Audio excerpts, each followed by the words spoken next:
গাধিয়া গ্রাম। এই গ্রামটা যেমন শান্ত তেমনি পুরনো। যতদূর চোখ যায় শুধু ধানের ক্ষেত আর ধানের ক্ষেত। আজ আষাঢ় মাসের 10 তারিখ। সন্ধ্যের আবছায়াতে দূরের মাঠে লোকজন দেখা যাচ্ছে। ধান ক্ষেতের মাঝে একটা ছোট্ট বাঁশের মাচায় দিব্যি বসে আছে রাজু আর ফিরোজ। ফিরোজ, শুনেছিস ওই পাশের রাখালপুরের কিশোরটা গতকাল সন্ধ্যায় নাকি হারিয়ে গেছে? হারিয়ে গেছে মানে? ধান কাটতে এসেছিল, তারপর হারিয়ে গেল? ধান ক্ষেত কি কোনো জঙ্গলে ঢুকেছে নাকি যে হারিয়ে যাবে? তুই যেমন ভাবছিস ব্যাপারটা অতটা সহজ নয়। এর মধ্যে কিছু একটা ঘটনা আছে। আবারও সেই পুরনো তুই ওই ভূতের গল্প শুরু করলি? তোর চিরকালই এই ভূত টুতের ভয়টা রয়েই গেল। আমি কিন্তু মজা করছি না রে। কাল সন্ধ্যায় চায়ের দোকানে বসেছিলাম, তখন নরেন খুড়ো বলছিল এই এলাকায় আগেও নাকি এমন হয়েছে। 3-4 বছর আগে এক গবুচন্দ নামের লোক ওই ধান খেতে ঢুকে আর নাকি কখনো ফিরেনি। তারপর ফিরেনি মানে? কেউ খোঁজাখুঁজি করলো না? সব করেছিল রে, খোঁজাখুঁজি, মাইকিং, ওজা ফকির সব, কিন্তু কোথাও কোনো হদিস মিলেনি। একেবারে উবে গেল জানো। গ্রামে এসব গল্প সবসময় থাকে। একবার কেউ ছড়ালে সবার মুখে মুখে ছড়ায়। তার মধ্যেই কেউ ভূত খুঁজে পায়, আবার কেউ অভিশাপ। তা ঠিক আছে, কিন্তু কাকতালীয়ভাবে এমন ঘটনা বারবার হওয়া কি অস্বাভাবিক না? তুই কি বলতে চাস বলতো? সত্যি কিছু আছে ওখানে? আমি জানি না, কিন্তু তোর মনে হয় না সন্ধ্যার পর এই ধান ক্ষেতগুলোর মধ্যে কেমন একটা থমথমে ভাব থাকে? বাতাস পর্যন্ত থেমে যায়। ওটা দেখেছিস? ওখানে ধান রচ্ছে নাকি মানুষ? এই চুপ কর, আলোটা ওদিকে ধর, জীবজন্তু হবে হয়তো।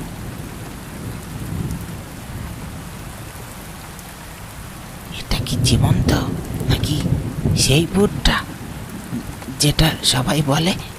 তোর এসব ভূতের কথা রাখ তো, মাথা ঠান্ডা রাখ। ধানের ফাঁক দিয়ে আস্তে আস্তে ঘুরে চল, দেখি কিছু বোঝা যায় কিনা।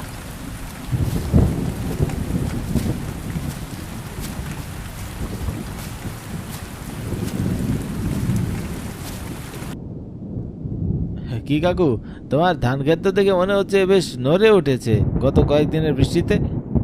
হ্যাঁ রে, এবার যা বৃষ্টি হয়েছে জমির প্রাণ খুলে উঠেছে। ভাবতেও পারছি না যে শুকনো জমিতে ফাটল ধরেছিল সেই জমিতেই এখন খাডায় পা আটকে যাচ্ছে। বাপরে, কাল খেতে গিয়ে দেখি ধানের গোড়ায় পানির ছালার ছালার শব্দ, মনে হচ্ছিল ক্ষেত যেন নিঃশ্বাস নিচ্ছে। তা অবশ্য ঠিকই বলেছিস বই কি। এবার তো ভালো ফলন হবে মনে হচ্ছে, তাই না কাকু? হ্যাঁ রে, যদি আর কোনো ঝড় না আসে তবেই। আসার এখনো আধা বাকি, তবে এইবার জমি যদি হাসে গায়ের মানুষও হাসবে বই কি।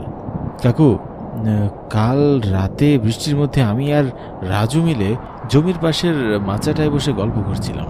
তখন আমরা জমিতে কিছু একটা দেখেছিলাম, হেঁটে হেঁটেই যাচ্ছিল। সেটা কি ছিল? সত্যি কি কিছু ছিল? টিভিটার ওদিকেই যাচ্ছিল না?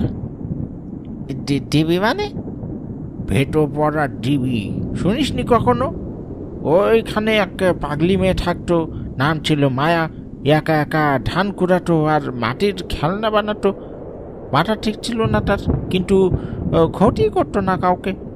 তারপর তারপর কি হলো? একদিন দুপুরবেলা ধান কুড়াতে কুড়াতে ঢুকে পড়ে ক্ষেতের ভিতর। তারপর আর কখনো ফিরেনি।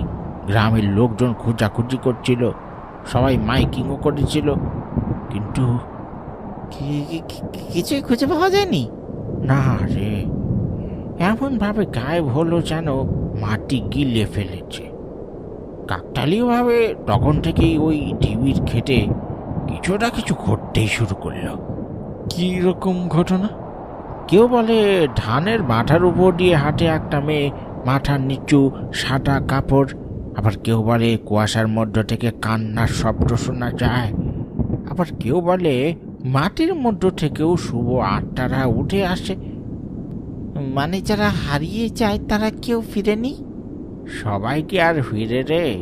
যার ভাগ্য ভালো থাকে তাকেই ডাকে। কাকু, আপনি নিজে কিছু দেখেছেন কখনো? দেখেছি, একবার দেখেছি।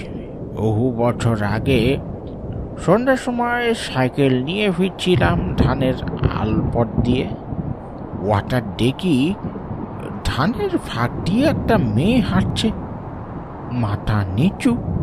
আমি ডাকলাম, কে রে? কে ওখানে? কিন্তু কোনো উত্তর নেই। হাতে একটা টর্চ ছিল, কিন্তু অনেক চেষ্টা করেও জ্বালাতে পারিনি। তারপর তারপর কি হলো? আলো জ্বালাতে গিয়ে দেখি কেউ নেই, কেবল ধানের ডগা নড়ছিল আর ঠান্ডা হাওয়া বয়ে যাচ্ছিল।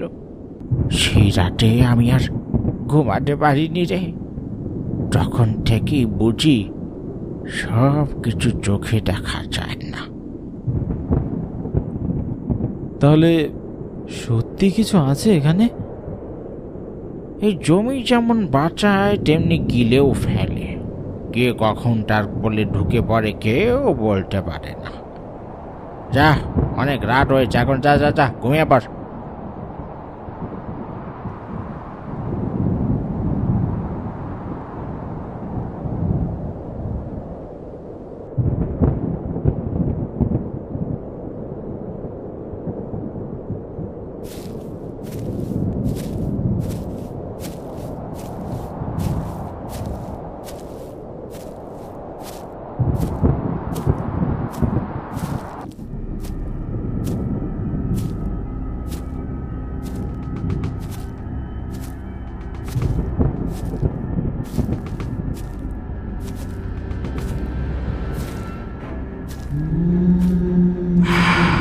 কে কে ওখানে?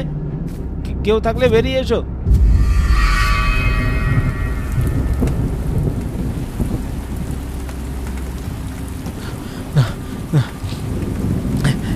এটা একটা স্বপ্ন ছিল, কিন্তু এত রাতে এমন স্বপ্নই বা আমি কেন দেখলাম? এইরকম স্বপ্ন আমি কেন দেখলাম? এটা তো সত্যি মনে হচ্ছিল। রাজু, ও রাজু, ওঠ, বাইরে দেখ, জমি ভেসে যাচ্ছে মনে হচ্ছে। কি হয়েছে রে? ঘুমের মধ্যে ডাকাডাকি করছিস কেন? দেখ বাইরেটা ভালো করে দেখ। থেমে থেমে বৃষ্টির যা দাপট, জমির আল না কাটলে আজ রাতেই সব পানির নিচে চলে যাবে। হ্যাঁ রে, সত্যি তো। বাইরে তো ভীষণ ঝড় শুরু হয়েছে। তার কি বলছি, তাড়াতাড়ি ওঠ, এমনিতে একটা বাজে স্বপ্ন আমি দেখে ফেলেছি। এখন আর দেরি করা ঠিক হবে না রে। এখনই এই সময়? আর একটু পর মানে হয়তো অনেক দেরি। আল কেটে দিলে পানি নেমে যাবে, না হয় ধানের গোটাটাই পচে যাবে। দাঁড়া দাঁড়া, 1 মিনিট লাগবে, জামাটা পরে নেই। কোদালটা নিয়ে আয়। রাত তখন প্রায় 3টা বাজে। ঝমঝমিয়ে বৃষ্টি পড়ছে, চারিদিক নিস্তব্ধ। কেবল মাঝে মাঝে শালিকের ডাক আর ধানের পাতায় টুপটাপ জলের শব্দ শোনা যাচ্ছে। ওই অন্ধকারে ফিরোজ আর রাজু দুজনে হাতে কোদাল নিয়ে হাঁটছে সেই জমিটাকে বাঁচানোর উদ্দেশ্যে। এইরকম সময়ে ক্ষেত বাঁচাতে যাচ্ছি, কোনো বিপদ আপদ না হলেই হয়। জমির লোক তো ভাই, জমি মায়া, কখনো ঠকায় কখনো টানে। জমিকে ফেলে ঘরে শুয়ে থাকা যায় বল? তুই ঠিকই বলেছিস, কিন্তু মাঝে মাঝে মনে হয় এই মাটির নিচেও যেন কিছু একটা লুকিয়ে আছে। তা অবশ্য ঠিকই বলেছিস, মাটির নিচে তো কতই ইতিহাস লুকিয়ে থাকে। শব্দটা বলবি? কি একটা শব্দ দেখেছিস বলেছিলি না? বলবো, জমিতে পৌঁছে আগে কাজটা করি। এখন এসব ভেবে তো কাজের সময়টা নষ্ট করতে পারি না। তবু একবার বল, কেমন শব্দ ছিল ওটা? সত্যি বলতে আমি যেন হাঁটছি ধানের ভিতর দিয়ে। আমার সামনে একটা সাদা কাপড় পরা একটা কিছু যাচ্ছে। মুখ দেখতে পারছিলাম না বটে, তবে মাথা নিচু। আমি ডাকছিলাম, কিন্তু আওয়াজ বের হচ্ছিল না। এরকম কিছু আমরা সেদিনও তো দেখেছিলাম। সেটাই তো ভাবছি, এটা কি শুধু কাকতালীয় নাকি অন্য কিছু, নাকি কেউ আমাদের দেখতে চাইছে?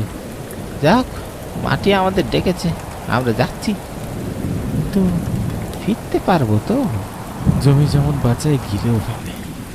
এখন কেবল এটুকু চাই, ধান যেন বেঁচে যায়, বাকিটা পরে দেখা যাবে।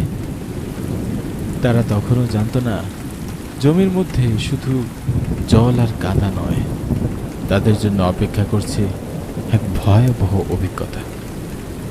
তারা ক্ষেতের আলপথে পৌঁছেছে। চারিদিকে থই থই হাঁটু পানি। হঠাৎ একদিক থেকে যেন অদ্ভুত কান্নার আওয়াজ ভেসে আসছে। তারা থমকে দাঁড়ায়। তুই একটা কান্নার শব্দ শুনতে পাচ্ছিস? ওটা কিসের শব্দ রে? কুয়াশার মধ্যে কি একটা দাঁড়িয়ে আছে না মনে হচ্ছে। ওটা কি মানুষ?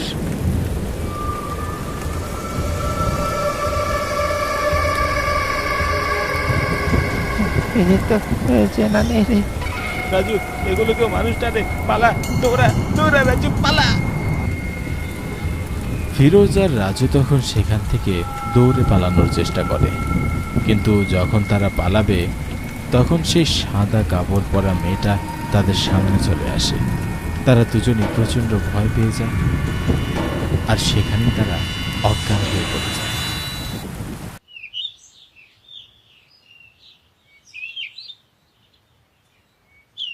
পরের দিন বিকেলে ফিরোজ আর রাজু দুজনেই জড়ো হয় বটতলার চায়ের দোকানে। আমরা কাল ক্ষেতের আল কাটতে গেছিলাম, আর তখনই তিনটা ছায়া দেখলাম। নরেন খুড়ো চায়ের কাপে হাত রাখে, তারপর গলা খাকরি দিয়ে বলে, তোরা যা দেখেছিস সেটা নতুন নয়। এই ডিবির নিচে যা আছে তা অনেক পুরনো। মানে? মায়া, ওটা মায়া ছিল। এই গ্রামে ঘুরে ঘুরে ভিক্ষা করে তার চিরকাল চলত। অবহেলায় অযত্নে মেয়েটা বড় হয়েছিল। সেই ধান খেতে যেত ধান কুড়ানোর জন্য, কিন্তু একদিন সে ধান কুড়াতে যে আর ফিরে আসেনি। তবে কি ওরা মৃত? সবাই না, কেউ আটকে পড়ে এখানে মায়ার কাছে। কিন্তু সে যখন বেঁচে ছিল তখন কারো তেমন কোনো ক্ষতি করেনি। হয়তো তার এই নিখোঁজের পিছনে অনেকটা আমরাও দায়ী। তার প্রতিশোধই হয়তো সে নিয়ে বেড়াচ্ছে।